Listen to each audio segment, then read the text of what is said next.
Alicia Marie is a national leader in the field of leadership development. She founded People Biz Inc. in 2000 with the intention of providing total personal and professional development solutions for individuals, teams, and organizations.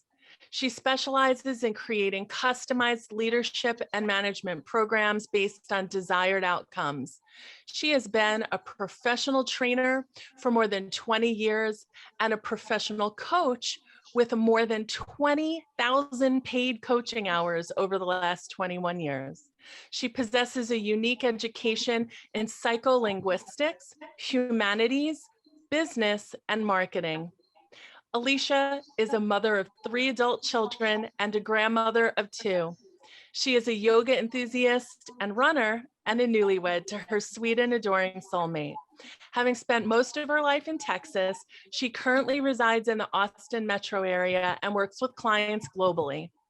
I am not only blessed to have worked with Alicia Marie in a variety of capacities over the last 15 years, but most importantly, to call her a dear friend.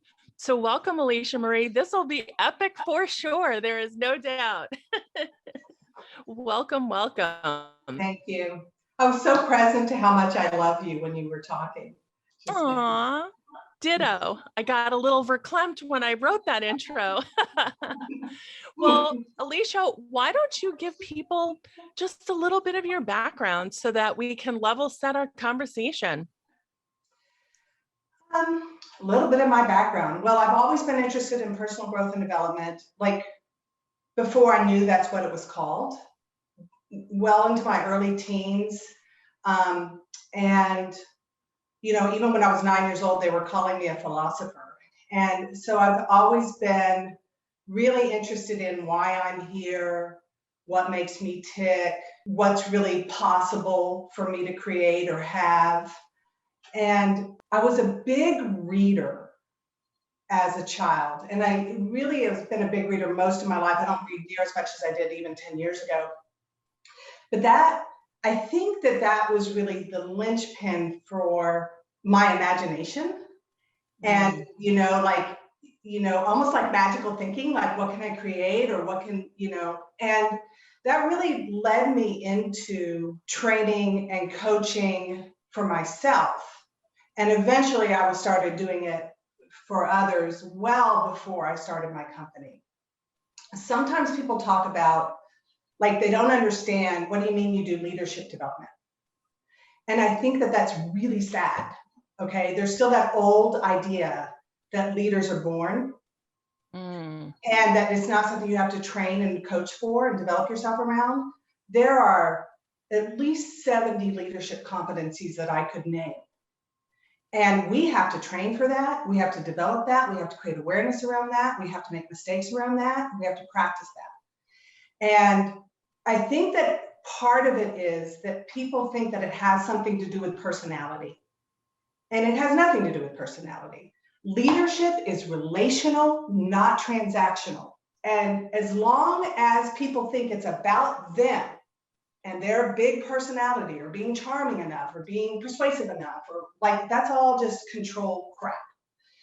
They don't know what I'm talking about when I say leadership development. Interesting. Tell us more, because really a lot of what I've learned from you is like the basis of a lot of this is emotional intelligence. So why don't you talk to us a little bit about that? Because you have such expertise in that space as well. Okay, so you wanted me to make the connection between leadership and emotional intelligence? Yes. Okay. Emotional intelligence is the willingness to have the emotion, experience the emotion, and yet still act from what you're committed to, who you want to be, what your goals are. You know, it's being able to feel the anger at your husband and still be loving. And most of us don't give ourselves that much space. There really is a difference between a manager and a leader. And I know sometimes we have to fill both positions, but I'm not really talking about positions. I'm talking about manager controlling everything, really focused on transaction and doing. And leaders give that up and step back and recognize that their attention needs to be on the people, developing, growing them, and leveraging them to get the results that they want instead of controlling. When we don't give ourselves the space, we inadvertently start to relate to ourselves as an object and others as an object. In other words, we objectify people, like pushing them around the chessboard. So if you think about the way most people relate to emotion, they either disassociate or they suppress and tense around emotion, right? So if you're disassociating from emotion, you're not even feeling it. If you're not feeling it, and emotion is, one way of talking about it is it's just information that the body's giving you. If you're not feeling it, how do you think you're doing with others? What about all that information that's happening with others emotionally that you could receive if you were connected to your own emotional guidance?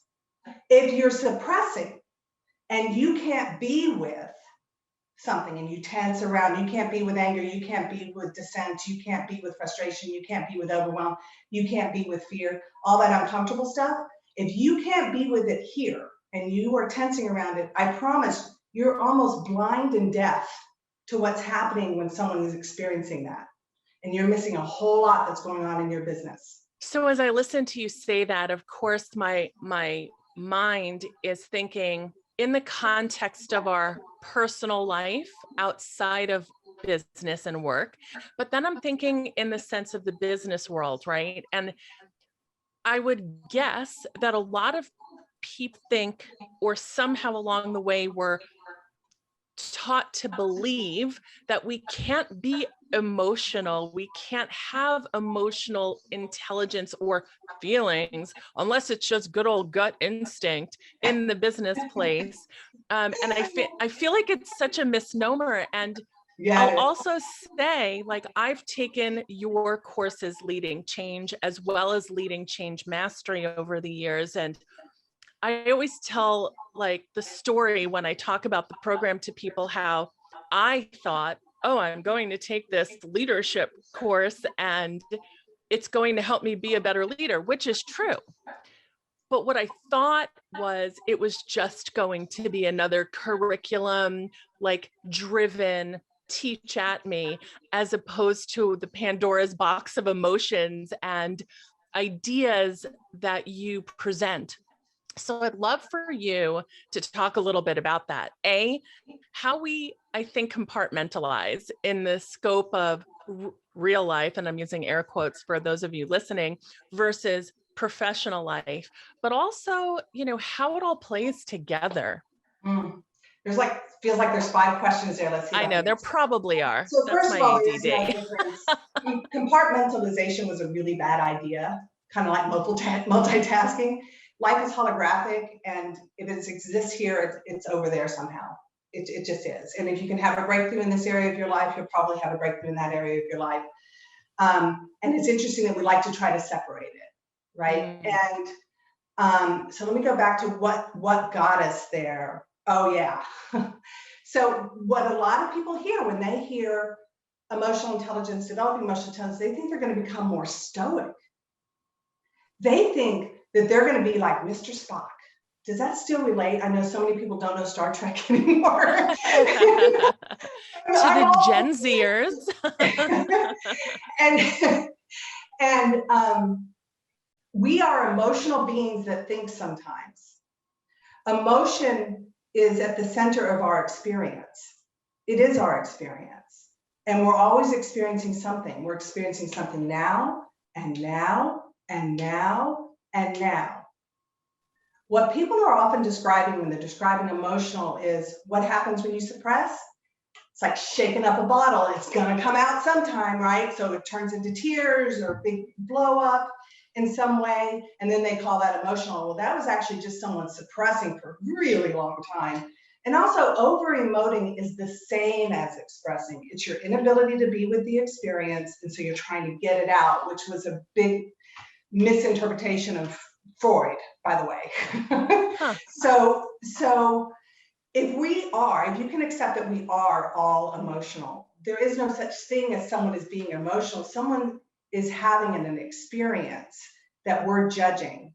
And when we judge that, I promise you, you can point the finger back on yourself, because one of the biggest inhibitors to developing yourself emotionally is that you judge that emotion bad.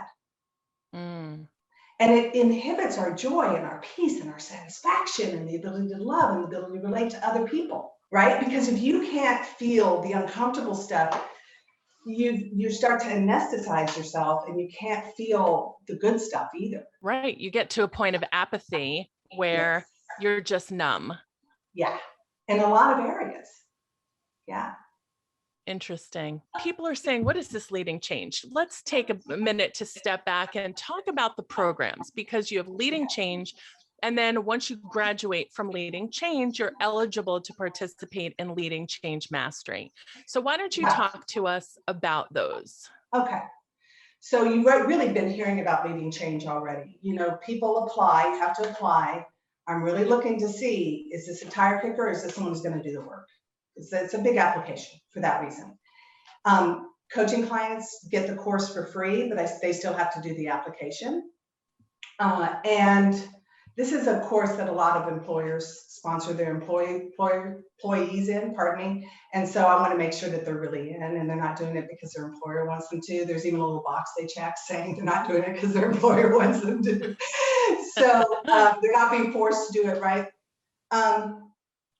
So it's based in the tenets of emotional intelligence, but I don't talk about it as much as you would think I do, because what I want to do is develop them emotionally, right? So to develop someone emotionally, first, they have to start to understand how human beings work and how we operate. And so I start to build the foundational pieces for that. Integrity, which is like, think about like your whole, complete, and sound, and there are barriers to your expression of that, or there are things you're doing that are not aligned with that. But if you start off with the whole idea that you are integrous, not a moral thing, but that you are, then there are just times when you're out of alignment. And I have people start to look at that, because that's where you experience real power, right? Is when you can relate to yourself as sound and whole and complete. I distinguish what it feels like to be in a powerful place. And I distinguish what it feels like to feel powerless, which we've all been in both places. And then I normalize both, because it is all part of the human experience. And then we start to talk about when we're in one place or the other throughout the entire course, and I break it down. But if you think about also what's necessary is people need to start to have some language around emotion. And most of us have a very small vocabulary. We say things like stress, which is absolutely non-descriptive and does not say anything. It could be overwhelm, frustration, anger, fear. I mean, there's all kinds of things that could really be happening there. So when we develop the language for emotion, and the more capacity you have to understand the dimensions of emotion, for example, sadness, disappointment, grief, resentment, all kind of live in the same space, but understanding the nuances around that and being able to identify that for yourself is a game changer. The other thing that's happening, if you think about, we disassociate, we suppress, and we tell big ass stories about everything. We'll say that person did this to me instead of saying I'm feeling betrayed. We say, right? So we talk about the circumstance or situation instead of really exploring what we're experiencing. And then we live as if that story is true. And so I go through exercises with people to distinguish that. The other thing that happens in the course is people really recognize this isn't an intellectual thing. I'm going to have to train for this. I'm going to have to train my body to relax when I tense. I'm going to have to train myself to breathe when I'm experiencing uncomfortable stuff. And on the mind stuff, I'm going to have to learn how to recognize fixed thinking and be curious and flexible and develop the muscle of inquiry. And when you have those two things, you can shift pretty quickly from fear to courage, or from apathy to willingness, right? So there's so emotional agility starts to happen. Now, I haven't talked about the brain at all around this, but there's a lot that goes with Yes, that. I'd love to. Yes, I was going to say, yep. And then what I do is I flip this. So I have people work on themselves for 10 sessions. And I say, okay, we're done with that. Now we're going to go work on what's happening in your world for 5 sessions. And that's the whole course, 15 sessions, 3 sessions a month for 5 months, total investment about 25 hours. And I'll tell you, you gave a great overview of it, because I think when I think of leading change, you absolutely helped me become more curious. You helped me look at what are the real feelings of in regard to a situation. Is it good or bad? Or could I just be neutral about it? You know, can I explore? And I think it's so fascinating, because I think a lot of people have the notion that it has to be good or something has to be bad, and that it can't be both, or it could be neither. And I think that it helps you explore that and understanding how we amplify things. And like you said, make these huge stories about something that isn't really true. And then how that ripple effects in our personal life, in our business life. The thing that I say in leading change about this, was just probably new from when you did it. There's a lot of things that are new since you did it, but that anytime you catch yourself in judgment of anything, and I know your mind's always, but anytime you catch yourself in an attached way judging something, you've taken yourself out of the game of life. You're no longer participating. It's a way to not be engaged in what is. It's a way to not be engaged in what's happening right now. We step back, we judge, right? There are a lot of certain situations where that might be a good thing, but if you're stuck there, you've taken yourself out of the game. You're no longer even participating. He's a jerk. Now you're out. I judge that person, that's what it is. Now I no longer have to engage. This is a bust, or that situation will never work. Like when you get into that type of fixed thinking, you're no longer in participation. So people go through the course. Tell our listeners more about what happens as they start to get to the other side of this awareness and this emotional agility, and how it really impacts them as a leader. Well, executive function is a big word right now. It has been for the last few years. And what scientists are talking about is they're talking about brain activity.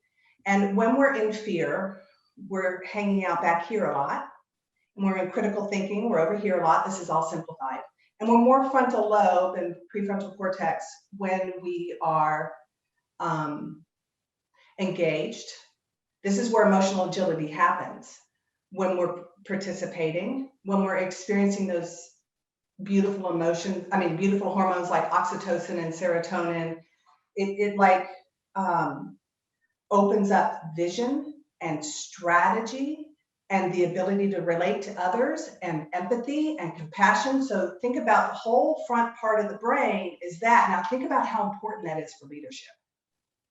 Sure. Right? That you can be strategic, that you can do vision, that you can be curious, that you can be emotionally agile and flexible and be with whatever's happening in the room.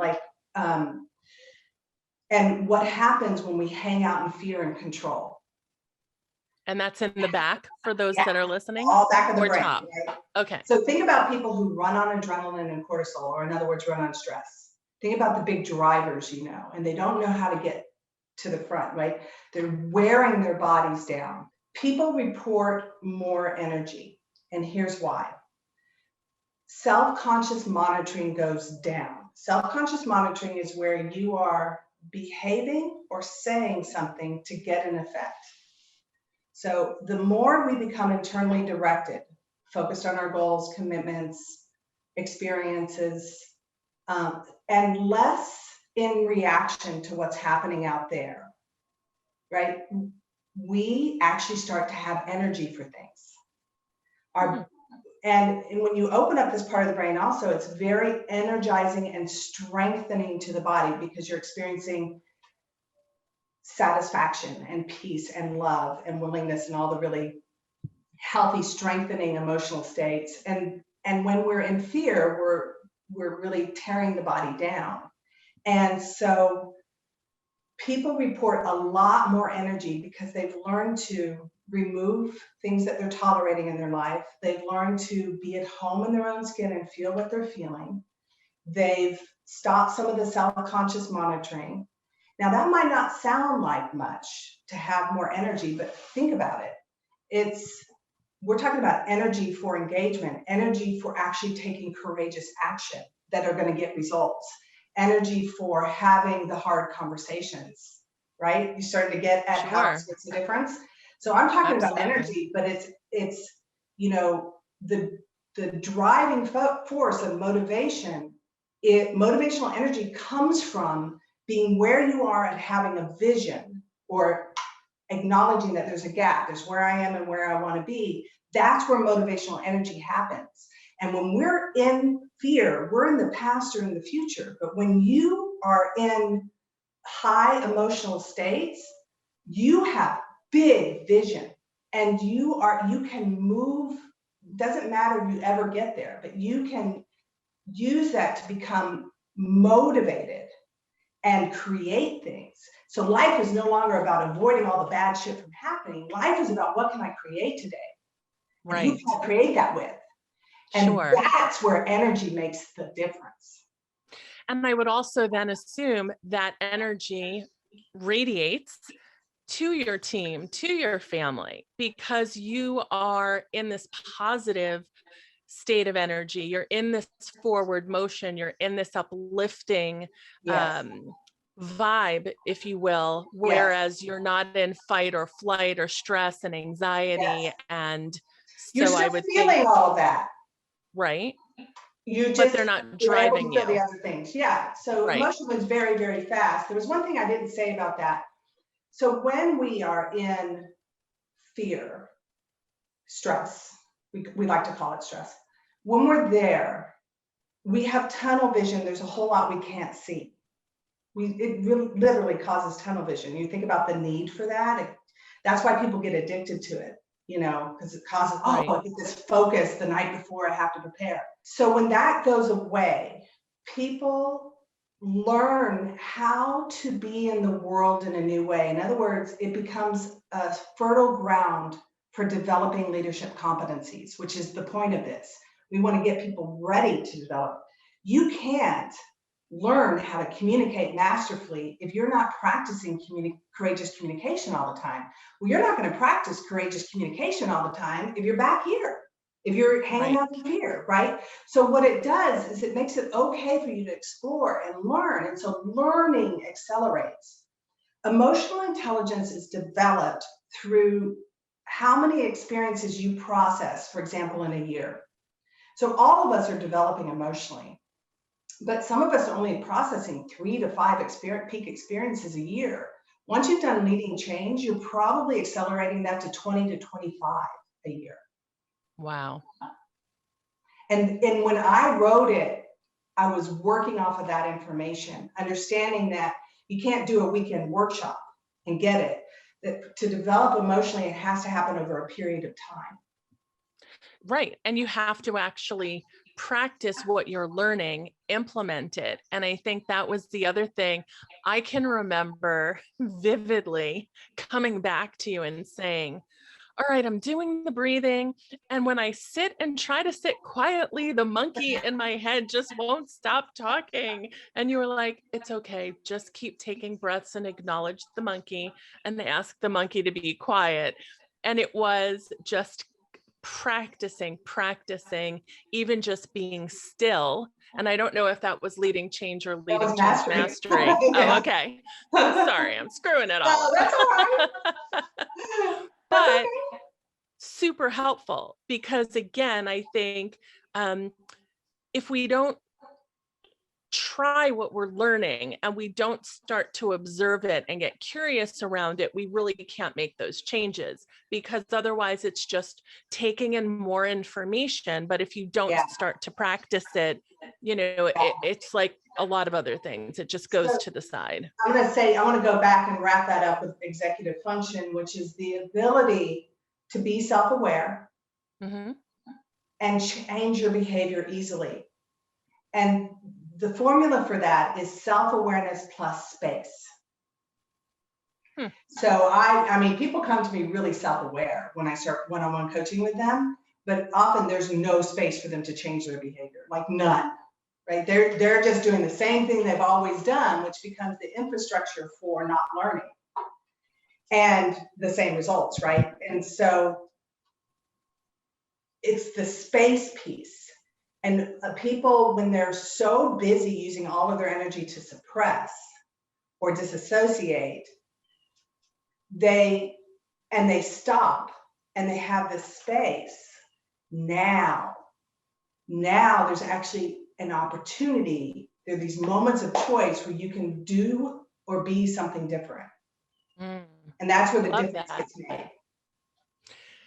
So in your current experience this past year with the pandemic, do you find that that has opened people up more to giving themselves space? It was like, you know how you ignore the flight attendant when you get on the plane because you've seen it 1,000 times. Yeah, there's the exit. Yeah, right? Exactly, right. And you're reading the menu, what I'm going to have to drink. So, but if that plane's going down, and that was happening to me once, I was in a thunderstorm, the plane dropped and the flight attendant got up and started instructing us how to put our oxygen masks on. Like we had rapt attention. Like we were just like, oh yes. Yeah. And that's what it was like leaving those damn change. doors. Oh yeah. Like people are like, I need this. I'm not going to miss a thing. I'm going to do all of the exercises. I'm going to share. I'm going to tell all my friends about it. Like, it was like, I was like, who are these people and how can I get 10 more groups just like this? That kind of wore on, like, I think that might have lasted 6 to 9 months, but as people became kind of numb to everything that was occurring, they went back to same old and not really recognizing everything that we have at stake. The thing is, we always have something at stake. That's what they were present to, but we forget we have something at stake. We think we can just keep sleepwalking through that particular thing and there will be no impact, but there is always something at stake for who you're being and what you're doing. In other words, something you could lose, right? If you don't shift.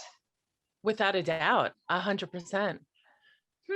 Interesting. So we've talked about leading change and we could probably keep going for another hour, but let's talk about mastery then. Okay. So people do leading change, and then if they're ready for the next step, they can do leading change mastery. How is that different? What is that delivering to your students?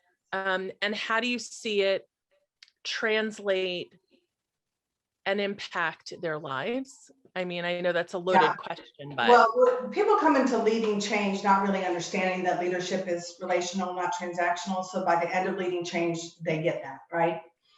And they also get it's mind-body training, and they're going to have to do some work. And most people don't have the structure to do that. They're not in one-on-one coaching. They're not. So leading change mastery, for one thing, is the structure for that. But I'm able to go a lot deeper with the principles. So I work on stages of creation, like inside of language. Like most of us are very sloppy with what we say, and really how important language is to the creative process. And people look really deeply at their relationships. People get to the heart of their original story that they tell about themselves, which is a lie. I call it the original lie, really, because like we talked about telling stories, when you can get to the original one, then it becomes pretty easy to see the mature spin-off of that. Oh, that's my 55-year-old version of I don't belong, Right. Yeah, that was a big one for me. That one, for most people, you'd be surprised people don't want to do that work. Like only 1 out of 5 people who do leading change will do leading change mastery, because it's rigorous. It really is learning to feel what you're feeling and learning to have inquiry around things that you never really questioned, and really taking on your relationships, all of them. It could be employees in a whole new way, and I mean, people end up talking to their father that they haven't talked to in 20 years. People end up building teams that they never could get off the ground before. So big breakthroughs around relationship, but more importantly, you really get, so it's introduced in Leading Change that you're whole and complete and sound, and there are simply barriers to that expression. But you really get that the game is not about fixing yourself. It never has been. There's nothing wrong with you. And when you really get that, it changes things. Yeah. Imagine being able to give yourself that much space. And grace. Yeah. You know, Like, to know that. Wow, I screwed that up. Yeah.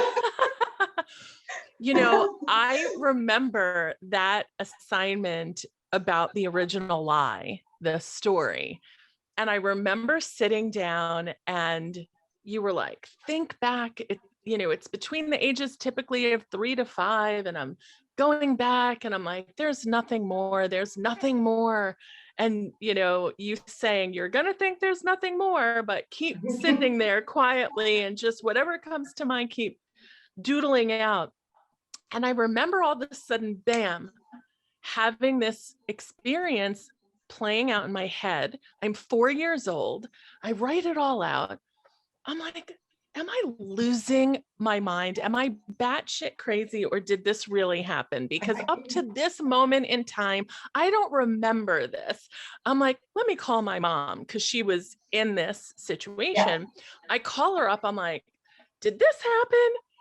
And what does she do? She starts hysterical laughing, which was not a good thing because it was like this dramatic moment when I ran away from home and took my dolls and went to the old lady next door's house and I sat on her porch, right? Okay, yeah. And so my mom's like, yeah, you had a little yellow doll case and we were laughing about something and you thought we were laughing about you and you got all indignant and you stormed off.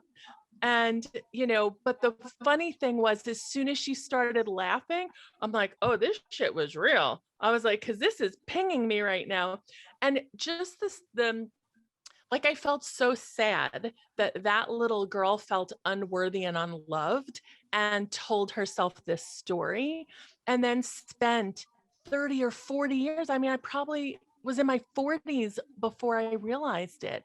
But then once you realize it, you can see every single thing or episode or situation that happened, how it went back and hit replay on that damn story and that you could let it go. It's like we put on a pair of colored sunglasses and we forget we have them on. It filters everything. Right. And meanwhile, my mom was like, we had no idea why you were upset. And so they might, because her best friend, we used to call Aunt Mary, and lived across the street. So they were probably laughing about something totally different, but I took it, as about me. And, you think about it and I'm like, okay, well, I had a 2-year-old little brother and I had a newborn 8-month-old little brother. So I probably was just feeling neglected. But then I thought that this, so it's just funny, the original lie and how that story that you're unaware of perpetuates and bubbles up every once in a while in your life, and how it just sits there in the background until you realize it's not true and can let it go. So I think that was really, as you said that, I'm like, oh my God, I remember that. You never really let it go, but the awareness makes the difference. Like if I know I don't belong, that's my lie, then I can be really mindful about collaborating, building team, partnerships, staying in touch with people. Yes. But still, I mean, the irony of it is I'm still the one in front of the classroom, not in the class. I'm still the one, like so often I find myself like almost like standing alone. And I'm like, this is not an accident. That 8 years I just spent single, I was like, this is not a freaking accident. You know, we live it out over and over again. We need to be, it's like we want to keep having the experience over and over again until we can see it differently. It's the same reason we watch movies and stories, because we want to kind of like imagine ourselves in that situation and what would we do. It's really very healthy to do that. And that's what we're doing in our lives. So fascinating. And it is interesting because when things come up or, I have situations, I do try to always look at it and say, oh, wait, is this the story? Like, what's the trigger here, and how do you navigate through it? So I think the beauty of the programs that you create, at least for me, is it not only has given me awareness as a person, it's given me awareness in my relationships with my husband and with my son. Like, I remember taking Leading Change and I'm like, did I just fuck this kid up for life? Like, what did I do? Like, am I doing all the right things? Like, how can I be better for I'm this constantly kid? warning parents. I'm like, you cannot prevent the original lie. It's how the brain develops. It's the formation of the ego. Yeah. Yeah. And then also you see how it impacts you as a leader in business as you're working with teams. So it really is so amazing. We'll put all the links on our resource page, all the show notes and everything. But if somebody's listening to this and they're trying to like multitask and jot it down, where would they go to learn more about Leading Change? I'm assuming they just go to Yeah, your absolutely. Our website. website, PeopleBiz Inc., INC, so peoplebizinc.com, and you'll see leadership programs, and you can just scroll down and look. You, to me, I mean, certainly embody resilience, and resilience, I think, is such a key ingredient that entrepreneurs in particular need. So I'd love to get your take on resilience, and I don't know, maybe it would be helpful for you to share a challenge that you overcame. One of those hit the ground, hit the floor moments that you had to pick yourself up, so that for the entrepreneurs listening, it gives them a little inspiration while we're talking about kind of grit and resilience. Okay. Resilience. So resilience is actually a function of the ego. I disagree with how people talk about the ego. Really? Yeah, if you were to split it off, there's ego drive and ego resilience. And so when someone is resilient, it's because, so let's take a salesperson. They might have high ego drive and they're like convinced they can do it, usually overinflated what they think they can do, but that's okay. That's a good salesperson, right? But if they don't have ego resilience, when someone tells them no, they're deflated, right? So resilience is about being able to not see the outcome you wanted and still keep creating anyway. Okay. Life does not look like you wanted it. I'm pretty sure I shouldn't have this 10 pounds on me, or I'm pretty sure I should have more money in the bank, or I'm pretty sure like I've worked so hard and it should be this way or that way. And can you look at the way it is, accept that, and still keep creating? And it's different than just head down working hard, because a lot of times that's very unconscious.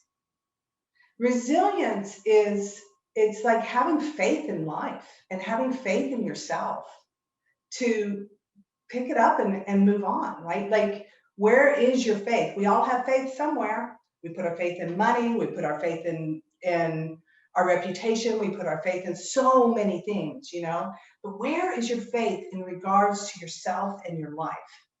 That's the underpinning of resilience. By the way, I don't know if I've ever talked about that before, so thank you. You're welcome. Hey, I mean, So when somebody is in that hit the floor moment, what are a couple of steps that you can suggest, or even an example of Okay, so first walking of all, through it? as an entrepreneur, like I've been an entrepreneur now for 31 years. 31. I mean, I was doing it before this 10. business. Pardon? Yeah. I said you were 10 when you started. Almost 56. Almost 56. I got the filter on my Zoom, so. So it is normal to want to quit. It is normal to reconsider. It is normal to feel like giving up. It is normal to not get it right. It is normal to make mistakes. We tend to think that that the game of life, and we learn this through school, is to not make mistakes. That's not the game. The game is to make as many mistakes as possible, as fast as possible, and learn from them. And when we're relating to a mistake as if it's wrong, we don't learn. We just repeat. Good point. And yeah. And so in terms of my business, the recession, 2009 was a hit the floor moment for me. I mean, it was the birth of Leading Change. I want everyone to remember that, because it was within a week, most of my clients couldn't pay. Half of them were gone. My husband was unemployed. And I had other personal things happening. And I remember crying and laying my head on the desk and just thinking, I have all these stupid degrees and I don't even know if I'm employable. Actually, I was pretty sure I wasn't employable. I'm not. So, well, maybe I should quit a job, but nobody's hiring. What am I going to do? It felt like it was over. It did. It felt like it was over. But it was that agony that I was in. And there were other things going on. My mother, I was having to get a lawyer and police and a social worker involved to get her out of her home. She had Alzheimer's. I didn't know what I was going to do with her. I was fighting my family. I remember that. I was living upstairs because I was pissed off at my husband. And I was like it was not good time for me. But I was so emotionally wrought. And then I would go into work and they were all an emotional mess. Right. And I realized that if I was going to truly support the people I had left, I was going to have to get through it faster. And that's when I really went to work on experiencing what I was experiencing, unlike anything I'd ever done before. But the thing I can tell you about hitting the floor in your business is it is your opportunity to reassess and recreate. And it's totally fine that you feel like you failed or that it's not working. The thing I do with my clients, and it's weekly. Okay, I've got 48 coaching clients. It is weekly someone's ready to quit. And I get I got a 10 o'clock voicemail on a Friday night from an entrepreneur. And I was listening to it and Ed couldn't hear what was going on. He said, "Is everything okay?"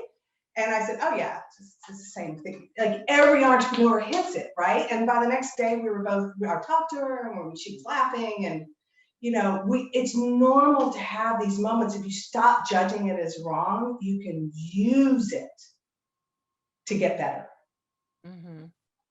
And like you said before, give yourself the space to then create and move forward with new vision, Yeah, and of course that happened one more time to me. You are very aware of my grandson's death, but afterwards my business shrank, and it was mostly because I wasn't available for it.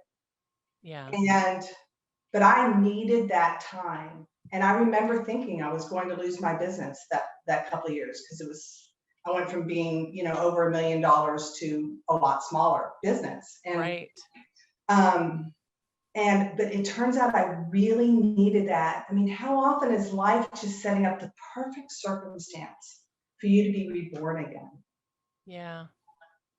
No, it's true. And it's a beautiful thing. Definitely food for thought, because most people are taught that those moments are just failure instead of opportunity. Or they're bad, right? Yeah. Right. Going through a depression is bad. Whatever it is, it's bad, right? Right. I had anxiety, like panic attacks, every night for 2 years after my grandson died. Every night. And I just go to sleep. Like, it would hit me at 9, I'm like, time to go to bed. So eventually it went away. Right. You learned to cope. Good Lord. So amazing. I always learned so much from you. One of the things, my passion is to help women entrepreneurs. And in the spirit of real talk, I'm so curious because you work with so many different entrepreneurs, business leaders, etc. One of the things that comes up a lot as people are more willing to talk about emotions and fears and feelings, especially for women, is imposter syndrome. And it's this feeling of, you know, uh, not being perhaps good enough or being a fraud. I can remember I didn't celebrate when we broke our first million for years. Somebody had gifted me a bottle of expensive champagne and I just kept moving along like, yeah, just like, let's make sure it's not a fluke. Am I really this or am I real? And I'll have so, something to prove. right. And so I'm curious, have you ever experienced it? And if you have, how do you work yourself out? I kind of feel like Alicia Marie probably hasn't, but you never know. And then also you work with a ton of women. So if someone's listening to this and saying, Yeah. gosh, sometimes I feel like, yeah, I'm really good at what I do, but am I? Like, what could you say around imposter syndrome? It isn't what you think it is. And I read all the hype about it and hear about it from different podcasts and stuff. I'm like, okay, wait a minute. They're not calling it what it is. So what is it? It's not. It's not. So when you're like shining and you're doing an incredible job and you just nailed the feedback with an employee, or you just gave a great presentation, or you just closed your big deal, and you have that feeling, it has nothing to do with that. You are great. You did do a good job with that employee. Like, right? It is, we forget what we're pretending about, Maureen. We forget. I talk about this in Leading Change in session 4, but most people miss it. We forget, like the thing is, like, women especially, because you nail this, will pretend to be perfect. There's a lot of pressure on women to do that. Mhm. I think back to growing up, and there was a commercial, I think it was Fabergé perfume, and it was like this sultry thing, and I could bring home the bacon, fry it up in a Oh, pan, I know the and song never by let heart. him forget he's a man. I mean, look at me. It probably was when I was 5 or 6 years old, but that messaging, especially for like Generation Y and, even millennials a little bit, I think that feeds that shit. It's like, oh yeah, you have to be perfect.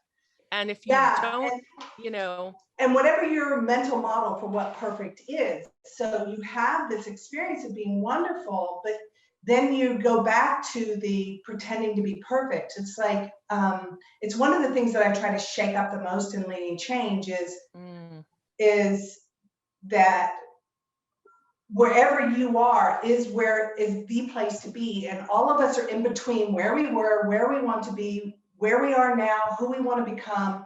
We're all in between, and none of us, like, can you accept where you are now? And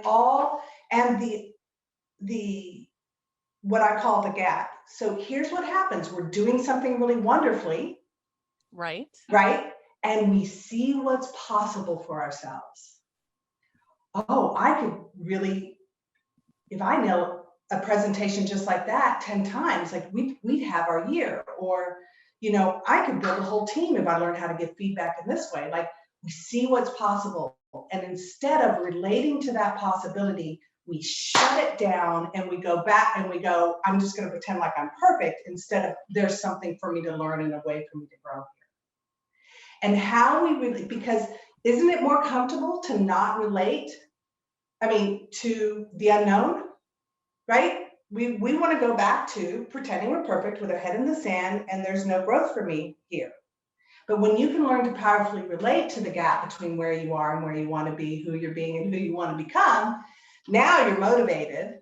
Now you understand that you're flawed, so to speak, or that you have things to learn, and you're no longer relating to that like it's a wrong thing. Now you know you don't know, and you're no longer relating to that as if it's a wrong thing. Now you know you're going to make mistakes, and you're no longer relating to that like it's a bad thing. And I think it is just that, like, as I'm listening to you, imperfectly perfect is like jumping into my head, because I think for a lot of people, it's the fear of acknowledging that we're imperfect beings and that optically we have to look like we've got our shit together, and that we are the perfect parent, we are the perfect leader of our organization, we're the perfect manager, whatever, the perfect spouse or boyfriend, girlfriend, whatever. And I think that it's when we're willing to say enough, it is impossible to be perfect. We are perfect because we're imperfect.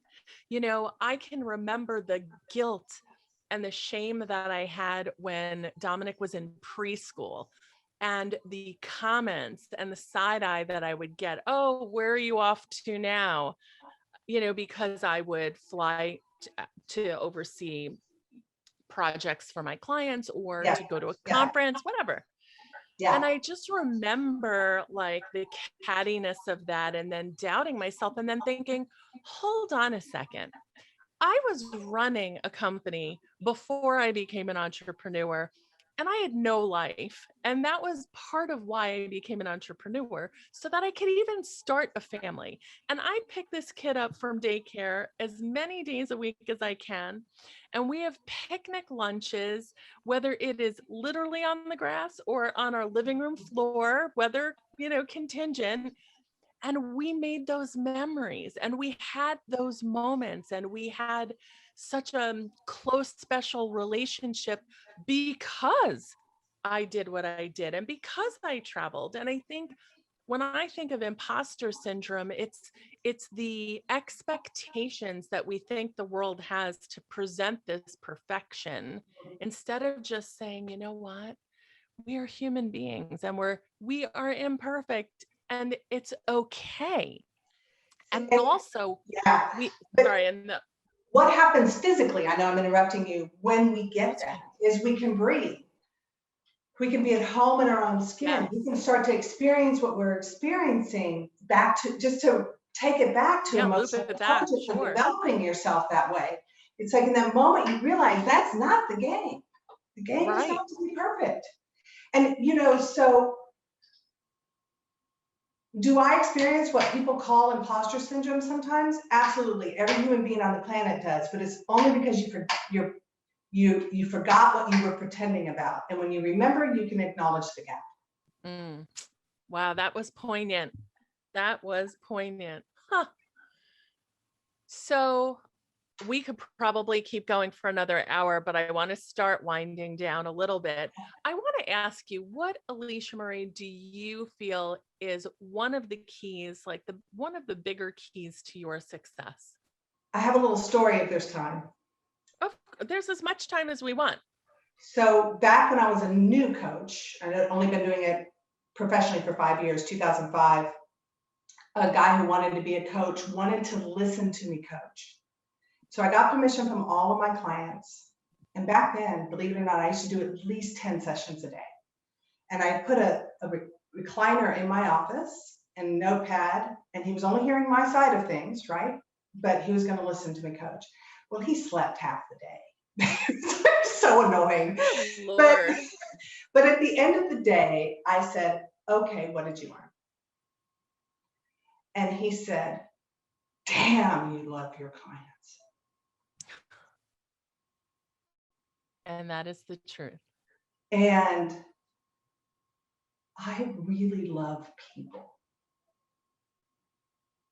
I love grouchy people, hung up people, people who don't get it, people who waste my time, people who stand me up. And I love people's willingness. I love watching people truly transform and grow when I work with them. There's nothing like knowing I've got someone who's really a pill right now. Like Angela, we had a new client start recently, and Angela said, I think this is going to be a problem. And I said, oh, she's going to be a total pain in the ass. And, and I said, and then we're just going to love her for the next few years, and she's going to completely transform in front of her eyes.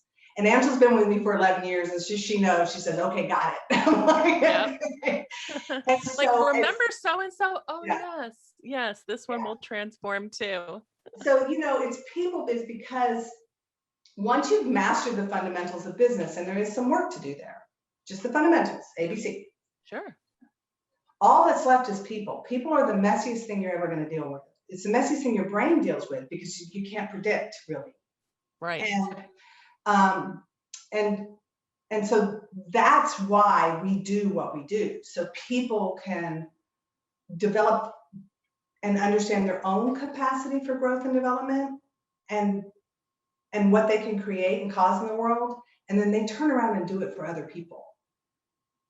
My vision is that someday, and I actually said this in 1992 the first time, my vision is that someday dialogue and being connected and engaged is so prevalent in the world that there is no need for coaches and counselors. Imagine that. That would be a beautiful day. Yeah. That's that we awesome. actually start listening to each other. Well, the work that you are doing, my friend, definitely facilitates that 100%. So I hope that vision comes to fruition at some point in our lifetimes. That would be amazing. I doubt it. Simon Probably Sinek, not. I was listening to Simon Sinek, and he said, it's okay if your vision is larger than your business. And I went, nailed it. Oh, good. It's so true. It's so true. Oh my gosh. So I'm going to ask a fun question. What is something that people don't know about you? I don't know. I'm pretty much an open book. What do they not know about me? I think a lot of people don't realize that I came from a really, really rough childhood. Like every abuse you can imagine, although I had a lot of nurturing too. It's kind of like this split dual life. Left home at a really young age. I was a teen mother, put myself through school. And I think that sometimes people see where I'm at now in my life and kind of assume silver spoon, but I had none of that. I didn't have parents really. I didn't have, I had none of that. And I like to think that we can only look at where someone is now and make assumptions, right? We can't see someone's entire life, but I know I would not be where I was had I not experienced the pain of all of that, because that pain kept me on my journey. And I use it every single day. And there isn't anything that someone can tell me when I'm working with people, doesn't matter what they tell me, that I either have not had, I've had direct experience with that, or I can understand it because I've been around someone who's had direct experience with that. Right. And that gives me a huge edge in working with people. That makes you so compassionate. Amazing. All right, last question. Because I don't put up with victim stuff. That is it makes very me rigorous too, because it's like, okay, that happened to you. And then that awkward pause. And then there's listening is a coaching skill. And then there's what's possible, right? That's so true. And I've certainly learned so much from you over the years in just in so many ways. And I think you're right that what people don't know about you is you had a really tough, beginning. You kind of had a really tough middle. That was the whole cancer thing. I mean, you lost your first husband and had these little kids. And I mean, it's just amazing. And really, when I think a lot of that is why I think of resilience, or the concept that we talked about before. But I think that You're just a light that just shines in this world. And there's so much that people can learn from you through your willingness to keep sharing. It's just a beautiful, beautiful thing.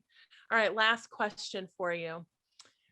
What's the best piece of advice you've ever received? Oh my God, I've gotten so much. Gonna cry. Alicia, Maureen, never forget who you are. That's it. I love that. And in my darkest moments, that I can still hear it and it motivates me. Like, this does not define you. Well, if that doesn't put a bow on this conversation and link it all back together. Well, I love you and I thank you so much for being with us today. This is my pleasure. I enjoyed the hell out of it. Oh, good.